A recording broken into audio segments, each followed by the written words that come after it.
moi j'ai apprécié l'idée qu'on aborde les choses par le biais de la biodiversité, parce que je trouve que c'est une porte d'entrée qu'on oublie souvent dans le débat général.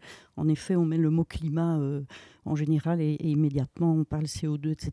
Et on perd les causes, en fait. On crée un schisme comme ça entre les deux.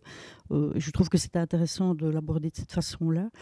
Euh, il y a un fil entre la découverte de ces jeunes qui en effet découvrent, etc., mais renouent aussi avec un enjeu collectif et avec éventuellement un enjeu politique qu'on sent, en tout cas qui est naissant, hein, qui est évoqué de temps en temps. Et je trouve que, voilà, que c'est intéressant et que c'est pertinent parce que c'est important. C'est important de pouvoir montrer que ce sont des décisions qui organisent les choses telles qu'elles vont.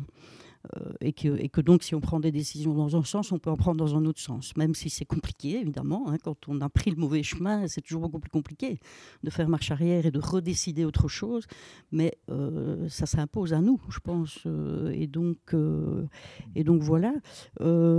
Ça m'a aussi ramené à des réalités, évidemment, beaucoup plus local, beaucoup plus dans mon quotidien, dans la manière dont on rencontre les gens ici chez nous et ce que veut dire ce lien à la biodiversité et le fait de me dire, mais enfin, dans quelle tension forte est-on? Alors, il faut le voir au niveau du monde, évidemment. Eux, ils ont voyagé partout, etc.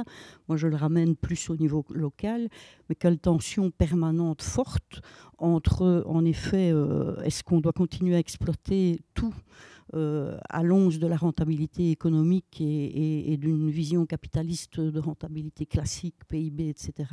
Ou est-ce qu'on doit se poser d'autres questions? Voilà, les 4 femmes, par exemple, première ministre ou présidente, je ne sais plus, hein, suivant le pays dans lequel elles sont, qui choisissent un autre prisme d'évaluation, en tout cas, de comment leur pays fonctionne. C'est intéressant. C'est intéressant parce qu'elles introduisent en tout cas une dimension autre. Quand dans un des pays, on dit tiens, la balise d'évaluation de la progression du pays, ce sera de voir comment la santé des enfants progresse. C'est une autre balise, évidemment, mais si on prend cette balise-là, forcément, on pose d'autres actes et on priorise autrement.